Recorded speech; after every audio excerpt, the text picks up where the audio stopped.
Hi, everybody, and welcome to Season 2, Episode 5 of The Leo's Den. My name is Naya, and my fun fact today is that I had worked at Buffalo Wild Wings 4 out of the 6 years I've been on the professional USA women's rugby team. Hi guys, my name is Ilona Maher. People call me Lo. And my fun fact is at the beginning of this year, I made the goal to spend money on things that I want and not just saying, oh no, I don't need it. Just like if I want it and it's going to spark joy, buy it. So we're recording this actually on November 21st. We're at 24th. Sorry, 4 ones get me. My lisp comes out, I guess. We're at a tournament in Dubai right now. It's like 8 p.m. here, but it's 8 a.m. back where we're at home, so we're jet lagged immensely.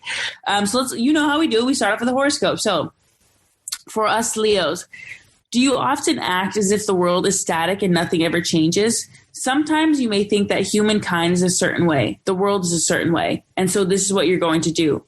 Have you ever heard of evolution? The human race is constantly evolving, and so is the world. Look around. Deep. Yeah, when I heard that, I thought about like how stubborn I am with being comfortable with things staying exactly the way they are every day, and like having to fight myself with that mentality each day when it's completely the opposite of what I want. Mm-hmm. Like I'm really a freak of habit, and so it's hard living in this world. That's a good point. I like that. Like just sometimes you get a little comfortable and then like things don't happen and you're like, what's happening? Especially with our job, with our sport, like things can change constantly with whatever. So good point. Yeah, I definitely say one of the main things I took and take consistently away from rugby is patience. And that's something I'm still working on. So life has a funny way of teaching you that. But today, for this episode, we are talking about finances as a rugby player. Kind of how I want to start this off is one of the questions that I get. Lo, let me know if you get this question a lot, but are we rich? I just got that question from fourth graders. When I was in fourth graders, they were like, are you rich? And I was like, no. I am a female athlete in rugby. And then one kid was like, what car do you drive? I was like, a Honda Civic. And fun fact, both Naya and I drive Honda Civics, old Honda Civics, okay, not new ones. 2008. 2008, yep. Yeah. And it's funny you say that you get that from younger children, because I also get that from like people my age, adults who are like very curious and don't know like how much money are we really making? And I guess kind of the easy way to talk about that is to just kind of go into, you know, what it is like for us in terms of payment and how much we receive as rugby players. We are not rich.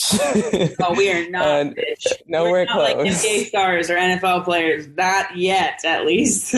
Yeah, I think we're a long, long way away from there in terms of just those guys are like millionaires. I don't think that I don't know. Are there millionaire rugby players? I know not in the U.S. probably, but there internationally, are some, like for sure New Zealand and whatnot. But it's not. But still, their contracts aren't like soccer players, NFL players that are like $400 million. They're like $2 million. Nothing crazy like that. But I think one thing that's key for me is that I think we're not never going to be rich, like in rugby, like that's us. But we're doing this so that hopefully one day girls can make a really great wage off of rugby. Because like right now we're kind of like, you know, we're living better than what it once was, right? Because they once were not paid at all, barely had any access. So we're definitely living a better life, but we're trying to make it even better for that next generation that comes in. So hopefully they can get sometime at one point that $100,000, $200,000, $1 million contract. Yeah. And I think rich is different for everybody. Like rich for some people is $50,000. Rich for other people is 6 figures. And we'll say like we're making less than $50,000. We're getting paid to where like it is common for you to have a side job because you do need some extra form of cash coming in. And I want to say like, I think you could be rich off of rugby, but it won't be from your salary. It'll be from what you're doing outside of it. in terms of endorsements and sponsorships like that. And that's really tough to come around in rugby, which makes it really difficult to, make a lot of money.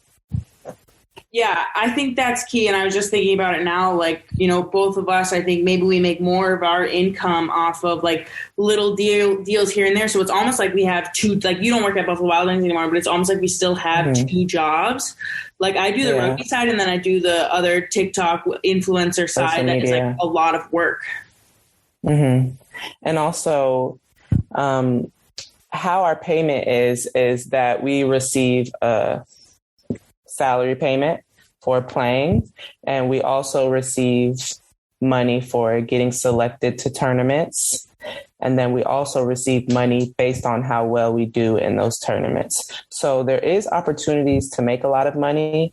A lot of it just depends on performance, which makes sense and kind of is a situation for not only sports but business and other areas of work as well.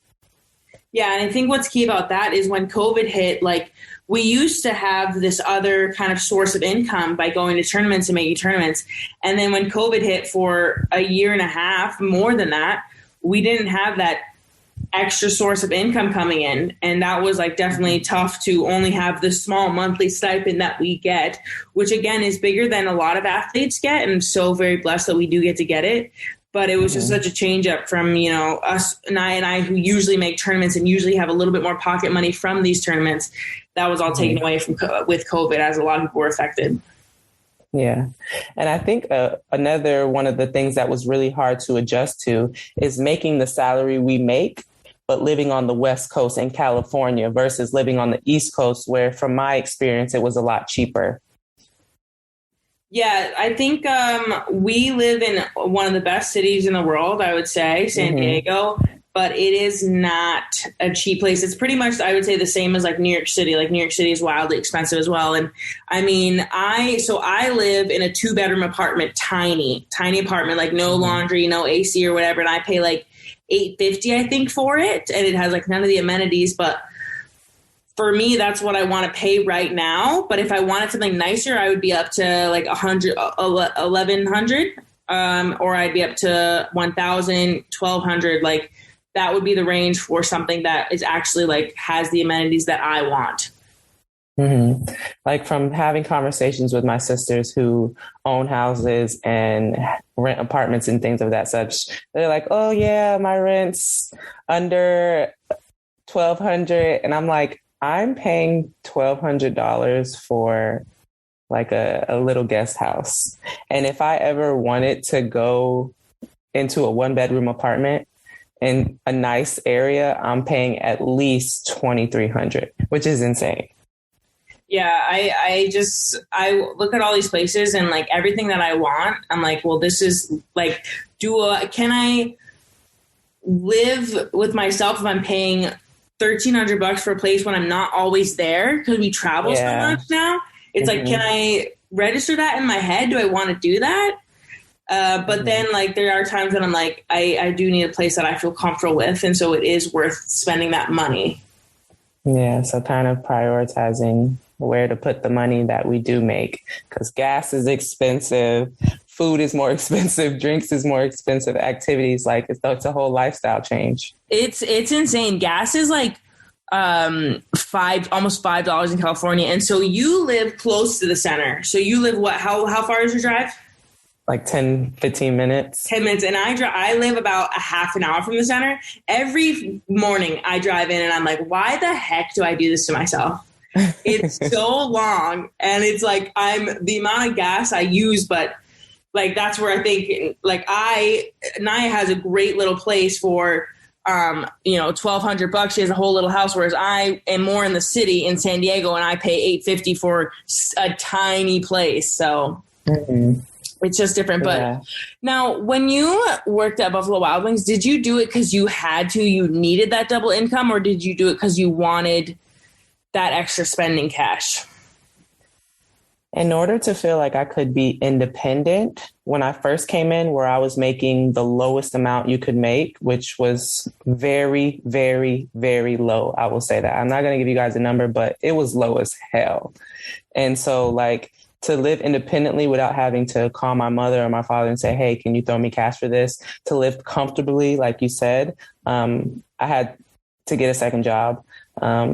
I didn't want to have to really depend on anybody financially because I never had really, even in college. Like I didn't have to worry about school debt. I had a work study job. So I just wanted to continue that mentality. So I thought it was important for me to get a second job. And I also was thinking long term in terms of like, okay, you know, I'm out of college. Like I need to start having a savings account. I need to be able to have a credit card to where I comfortably have it and I don't have debt. So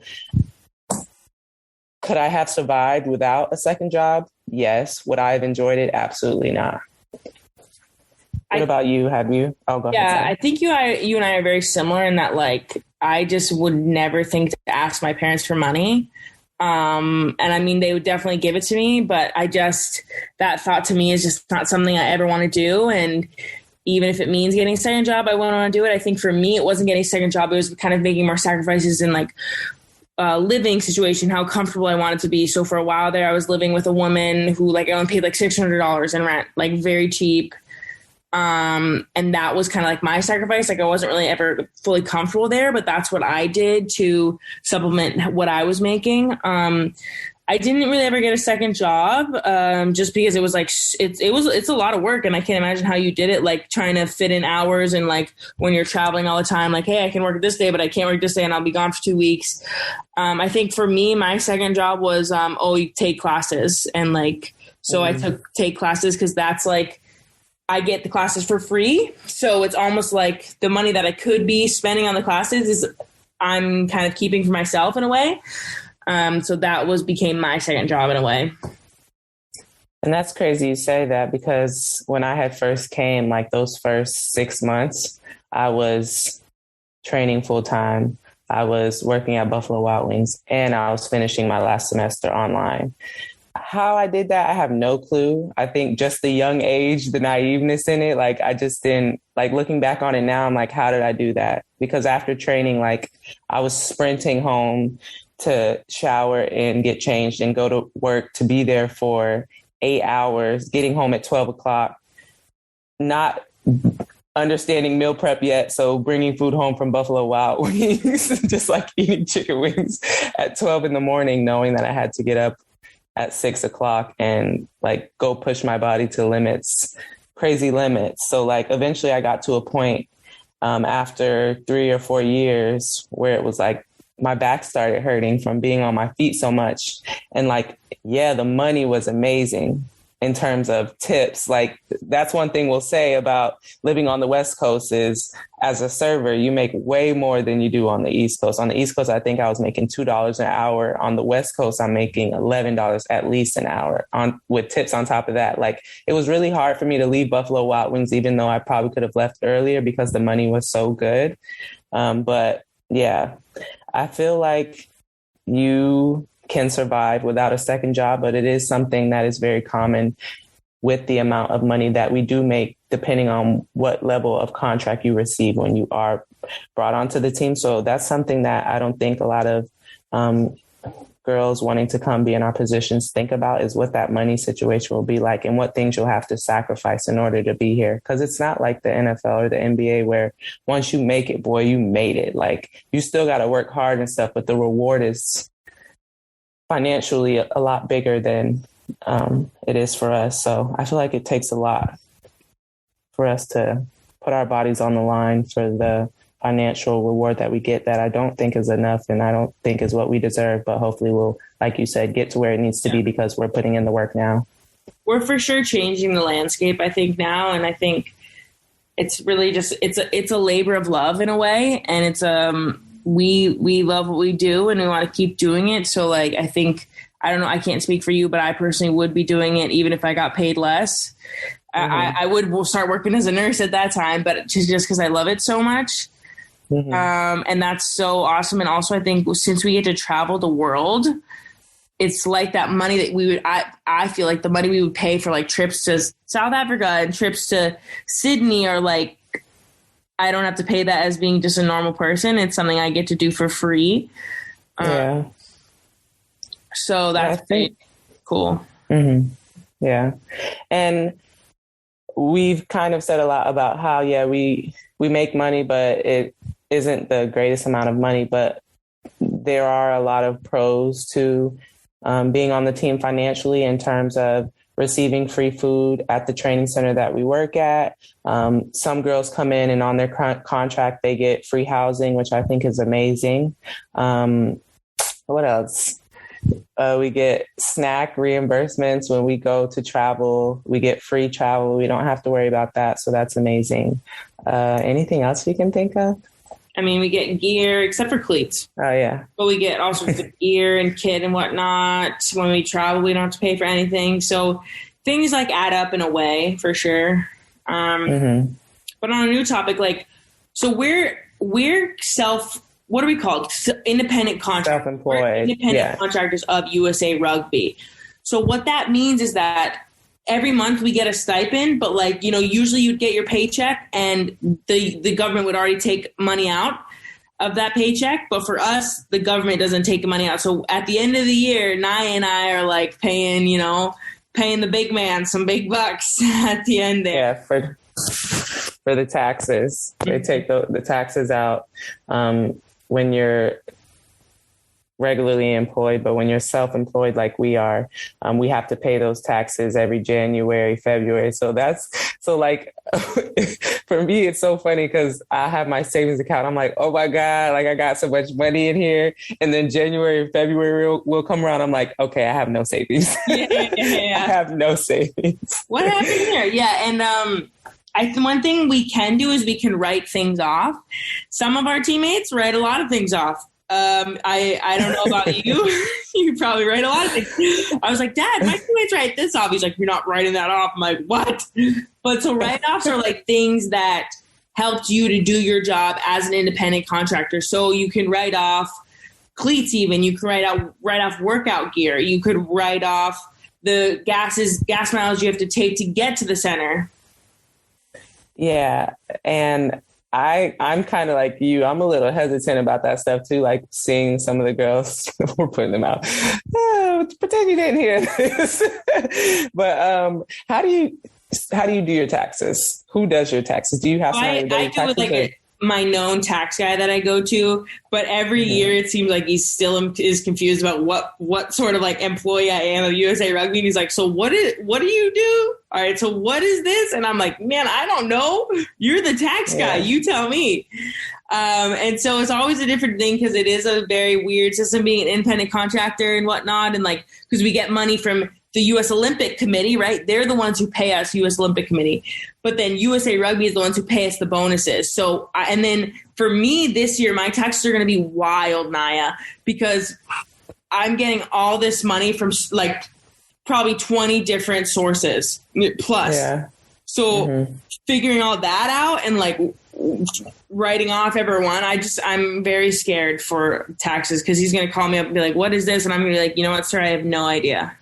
And I think that's one of the things that USA Rugby can look to improve on is teaching us how to do those taxes. Because when I came in, there was really no help with that. First of all, I didn't know that I would have to do taxes. Second of all, I didn't know how to do those taxes. And third of all, I didn't know who to go to help me with that. Because as you said, even people who do taxes still have a tough time with independent contractors. So for me, talking around the team, I ended up hooking up with a lady who was a rugby player as well and very smart and kind of helped me with my taxes for a while. But last year she wasn't doing it anymore. And I'm like, oh my God, what am I going to do? And I tried to do it on TurboTax. It was an absolute fail. So I ended up paying extra money to have a tax pro on TurboTax do it. And she was similar to your dad of oh yeah, you can't do that. You can't do this. I'm like, oh man, I'm really going to be paying a lot this year. Yeah. So. For sure. And now, do you invest? One thing for me, and I suggest this to anybody, is start an IRA, a retirement account, as soon as you can and just start putting money into it. I think it's so smart for us. My dad was like, can you put $400 into your retirement account each month? And I was like, what? 400? no, sir, I cannot right now. But because you're supposed to put like a certain percentage of like what you make each month. And so he's like, can you do that? I'm like, no, I will not be doing that. But I just think it's so key to start building for your future now. And that's what I'm so thankful about, is that my dad is so on top of that. And he's like, this is what he's like, you're starting this retirement account now. You're putting $6,000 in this year. You're putting this in, blah, blah, blah. So that's very helpful to have somebody who's so knowledgeable like my dad telling me what to do. Mm-hmm. And I didn't really have that growing up. I didn't have that since I've been living in California, in terms of having somebody to go to and say, hey, or somebody coming to me saying, this is what you should do with your money. One of my teammates had a guy that she worked with, and she was like, hey, if any of you guys want to use them, like, hit him up. And for me, like, if I don't know something, I'm going to pick somebody who knows it all. So I don't even have to like look up that type of information. So I reached out to this guy, and he helped me with getting life insurance. He helped me with getting an IRA, to where you were saying like $400, where for me, like, I'm putting $500 in mine each month, which when they told me that, I was like, really? But then I thought about it, and I'm like, I could spend $500 in a day easy. So it's like, if I can do that, then I can invest this money into this account and just say, take it. Like, so I can never, ever had seen it was even there. And like every now and then I go and look at it, and I'm like, oh yeah, I'm glad I'm doing that. Now you got me ready to go change my amount. I think I'm going to have to change it too. Yeah, you got to. 500, scary. But one thing I am a massive saver. I don't know what my Oma taught me early on, but I will save. And that's why, as I said, my fun fact is like this year I was like, spend money on things that are going to make you happy. And it's been actually really freeing. And like, I haven't found any difference in what I make or anything like that. Like, it's not like all of a sudden, no, I don't have any money. It's like been the same. But my savings account is very important for me to know I have security. Like, that's what I think is so key, because finances can be so stressful.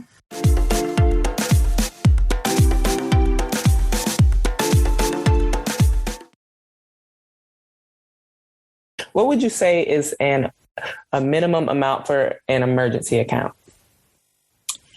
I don't really know, but like I might go ballpark like high and say like 20,000 or something like that.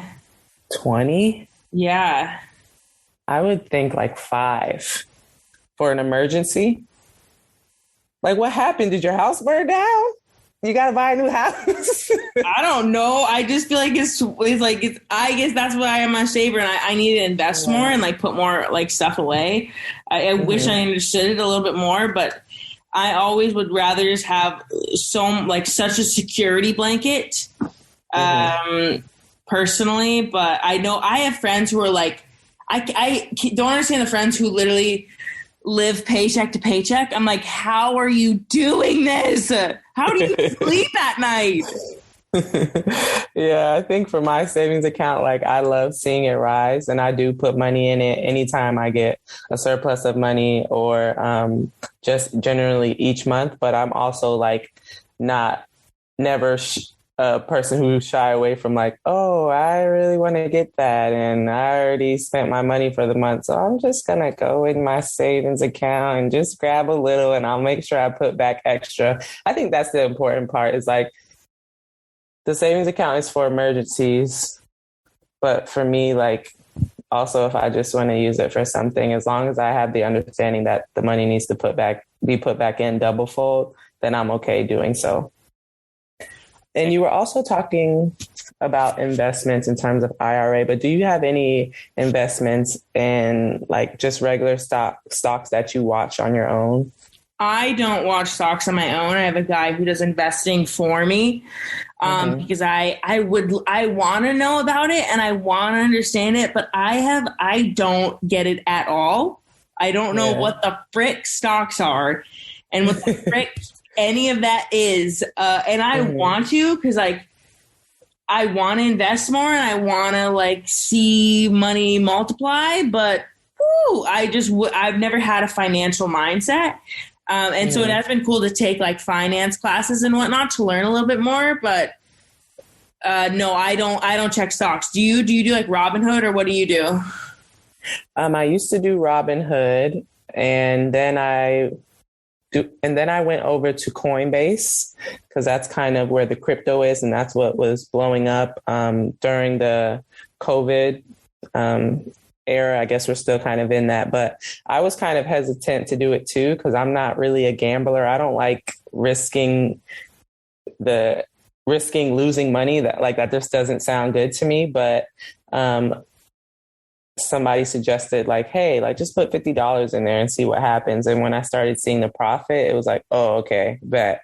So like now I have Bitcoin, I have Ethereum, and it's kind of like play money. So like, yeah, I have, same as you, like a guy who takes the $500 and invests it each month in what he thinks it should go into, and I can't touch that money. But then I have this, extra money that I wanted to, instead of putting it into my savings account, just play with the stocks and see what could happen, because I did see a lot of people, a lot of my friends making some good money off of crypto and Robinhood and things of that such. So I definitely am investing in that now and kind of learning as I go. And I'm not really interested in learning about the information either, but a lot of the people around me are. So I kind of just pick their brain and I'm like, what should I put it in? Kind of trusting them in that aspect, but also making a good profit off of it. So I would recommend, like, if you ever had like $100 or, $1,000 came in, like, play around with that and see how much money you can actually make off of it. Money that you're not afraid to lose is basically what somebody told me. Like, put in money that you're not afraid to lose. That's a good point. And I really know I should try that, because like I sometimes will get deals for like, hey, just do this for $2,000. And I think that would be super key to like, okay, that money is money I wasn't prepared for. So why not try something else with it? Yeah, I'll definitely try it. Yeah. So with the talk on money, do you have a budget for yourself? And if so, did you create it or did somebody create it for you? I don't have a budget for myself. I literally just spend what I want to. But again, I'm such a saver and it's such a saver mindset that I'm not worried about it, because I'm literally just like so cautious with what I spend. I think budgeting, one thing I don't budget. Like, I eat out a lot, because eating out gives me so much freaking joy that I just eat out all the time, because especially in the pandemic when it was like very hard to find sparks of joy, that was what gave it to me. And it's just something so nice. Like, all I do is usually eat at the center, right? I just eat center food. And so feeling like it's okay to go get ramen or okay to go eat out, that is something that I think is really important to me. But what about you? Do you budget? Are you like, only $200 for this, blah, blah, blah? So I actually like created a budget in the Google Excel, and like I never follow it. So like I guess it just kind of makes me feel good. Like, okay, yeah, you got a budget, but in reality, like I don't follow it as much as I would like to. I think I would like to be more strict to it, because I do feel like sometimes I get into that mentality a little too often of if you want it, get it, when like, it's nice sometimes, but to always do it, eventually it'll catch up to you. So I think on some of the times where it's like, oh, it's catching up to me, not in an extreme way, but in small manners, it's like, oh, let me go look at my budget and make sure. And it's like, that's silly. Like, the budget isn't even a real thing, but it's something that I would definitely recommend. I use it to keep track of my bills and what money's coming in. So it is kind of just a reflection each month to look at and make sure, you're not being too outrageous. For sure. I'll think about it, but I probably won't ever do it. Not now, at least. Now, I think as athletes, a lot of people think of us as sponsored. Like, oh, are you sponsored by blah, blah, blah, and blah, blah. So, like, Naya, do you have sponsorships, or do you kind of like, for me, I don't have sponsorships. I just kind of like have one-off deals. Majority of my income outside of rugby is usually one-off deals. I do have one clothing company that I work with called PSK. That's, I would say, is a sponsorship where I receive payment for, promoting their brand. So I would say that's probably the one sponsorship I do have, but I'm speaking it into existence right now that we're going to get 3 sponsorships each this upcoming year. Wow, 3? Okay. Yeah. Okay. No, that'd be dope. I think same as you, I have one-off deals. So like to me, a sponsorship would be like, hey, for a year or whatnot, you're our face of our brand, one of the faces of our brand. We're going to pay you a good amount. Whereas I have like, hey, can you do these TikToks for us, this Instagram, and I'll give you this amount of money. So that's what I do work with right now. But yeah, I'm hoping to like, you know, I would love to use a brand that I really like even as Athleta, Abby would kill me, but like Lululemon, something like that. Yeah, I think the consistency in that is something that a lot of us crave, and also the appreciation with being the face of a organization or a company, like that's a big thing. So I think that's something that I hope will flourish hugely for the both of us. For sure. Let's all send up a little prayer. Oh, give us sponsorships. Thank you, Jesus. Thank you, Jesus. Amen. Amen. All right, let's get some cup questions, shall we? We shall. Okay, so the first question on the list is, do you have health insurance? And also, how accessible is the sport for those with health needs? Yeah, I have health insurance. You're going to want to have health insurance with the job we do. I still am on my parents' insurance, but I am 25, so next year I'll be off it, which is, going to be bad. But our job does offer us health insurance. So that will be a good transition in that once I'm off my parents, I will still have a health insurance option. But right now, I'm when I go home for Christmas, I'm gonna hit up everybody, the dentist, gyno, everybody. Get my. I know.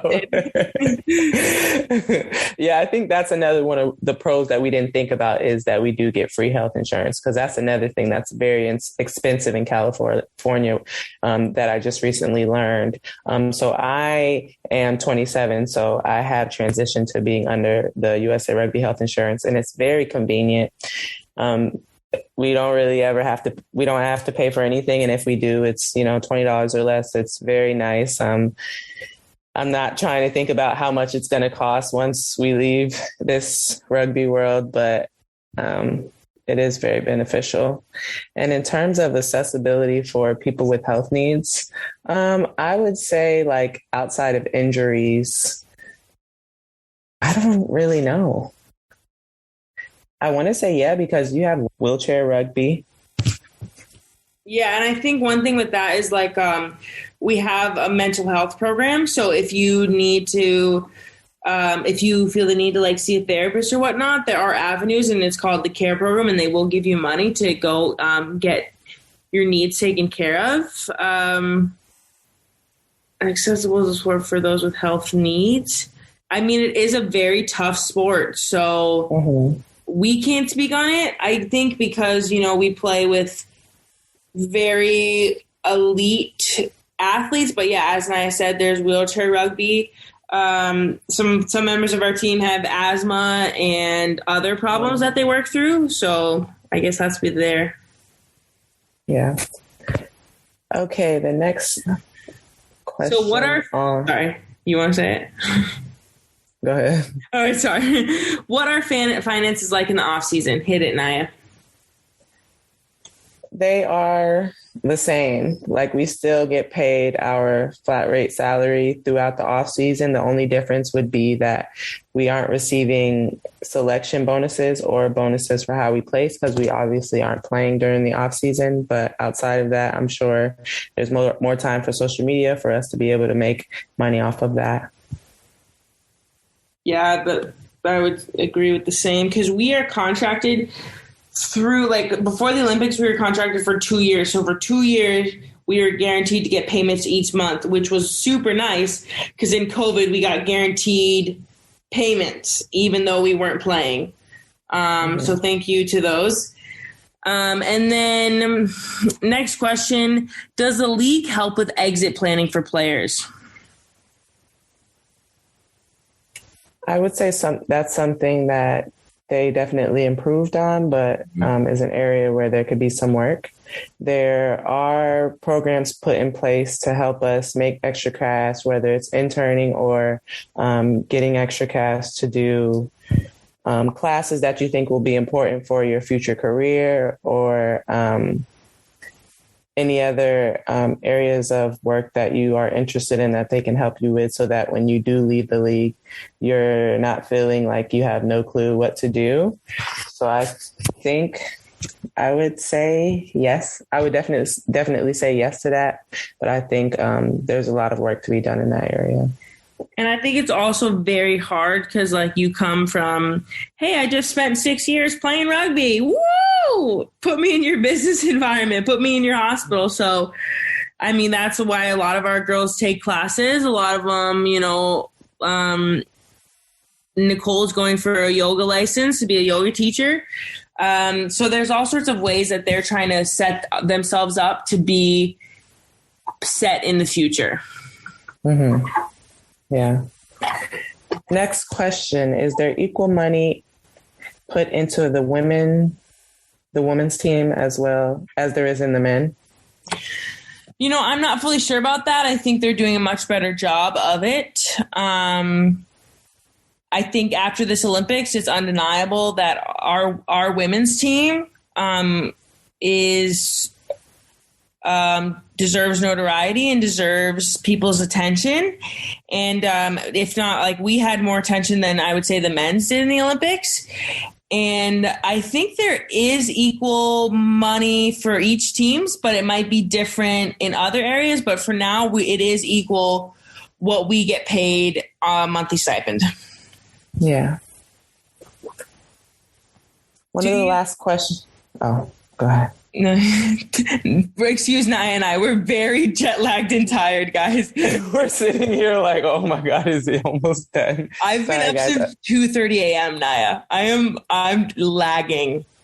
2:30. What time did you go to sleep yesterday? I went to sleep at 9, but I got up at 2:30 and I couldn't go back to bed. So I'm grouchy. I'm like, we gotta get 6 a.m. again. I'm so pissed. I seen her roll her eyes. I'm like, oh Lord, let me hurry up, and she get angry. We are tired. My roommate's sleeping right now, and I know I'm loud. We kind of answered this question, but do you pay for travel expenses? No, we do not. Yeah. There's one more question on here. Oh, keep going. It says, does rugby cover your expenses, or is it common to have a side hustle? Well, I guess we touched on that as well. Yeah. Some of us have side hustles, but yeah. Some of us don't. Some of us don't. Some of us like living low, down and dirty. Okay, guys, that's a wrap for this episode. We wanted to say thank you so much for tuning in, and we apologize in advance for a little bit of roughness in this podcast, but we hope you enjoyed it and that you learned a lot from it. We want you guys to make sure you subscribe to the Leo's Den on your podcast app and follow @WithSports on all social media platforms for more great podcasts on women's sports. Show notes are on our webpage at withsports.com at the listening tab at Leo's Den. The challenge for today is to create a budget for yourself and try to follow it for 2 weeks. If it works, great, give us our credit. And if it doesn't, it's not the end of the world. And then I would say a second challenge is, if you want something, buy it. Okay. If you want to go get a bowl of ramen, get the bowl of ramen. If you want the shoes, buy the shoes. Okay. So there's two different challenges that kind of don't work together, but pick one and do it. Yes. Thank you guys so much for tuning in. Make sure to turn your alerts on every Friday for our episode releases, and follow @Leo'sDen_WithSports on Instagram. Whether you came for the rugby and stayed with the shenanigans, we hope you join us next time in the Leo's Den. Bye. Bedtime. Peace out. Good night.